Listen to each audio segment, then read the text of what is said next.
আসসালামু আলাইকুম। সবাই কেমন আছেন? আশা করি সবাই অনেক ভালো আছেন। আমাদের ফার্মেক্সের 13 বিঘা পেয়ারা বাগানে আপনাদেরকে স্বাগতম। আজকে ষষ্ঠ দিন কুশি কাটার। আলহামদুলিল্লাহ আজকে আমাদের কুশি কাটা শেষ হলো। আমাদের টোটাল এখানে গাছ আছে 3200 গাছের আছে কুশি কাটা শেষ হলো। কুশি কাটার জন্য টোটাল লেবার লাগলো 59 জন, অর্থাৎ প্রতিটা গাছে মোটামুটি আমাদের প্রতিটা লেবারে প্রায় 54টা করে পেয়ারার গাছের কুশি কেটেছে। আলহামদুলিল্লাহ ভালো। আর এক একটা গাছে আসলে অনেকগুলো করে কুশি আছে। তো আমরা কুশি কাটার জন্য যেটা ফলো করছি সেটা হচ্ছে যে 4টা করে পাতা রেখে আমরা কুশি কেটেছি এক একটা ডালের।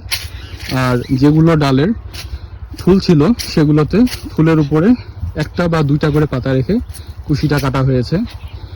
তো প্রুনিংটা করা হয় মেনলি আমাদের বেশি পরিমাণে ফলন আনার জন্য। একটা করে কুশির যে মাথাটা আছে ওটা প্রুনিং করলে ওখান থেকে 2টা করে ডাল বের হয়, এবং 2টা ডাল বের হলে 2টা করে পেয়ারা হবে। আর আমরা যেগুলো মরা ডাল সেগুলোরও কুশি কেটেছি, এবং সতেজ ডাল যেগুলো আছে সেগুলোরও কুশি কাটা হয়েছে। আলহামদুলিল্লাহ খুবই মনের মতো কাজ হয়েছে। তো দেখা যাক সামনে কি অবস্থা হয়। মোটামুটি কুশি বের হতে 1 মাস লাগবে, মানে 1 মাস পরে আমরা আবার আরেকটা করে প্রুনিং দিতে হবে, আমাদেরকে কুশি কাটতে হবে। তো সবাই আমাদের চ্যানেলটা সাবস্ক্রাইব করবেন এবং সাথে থাকবেন।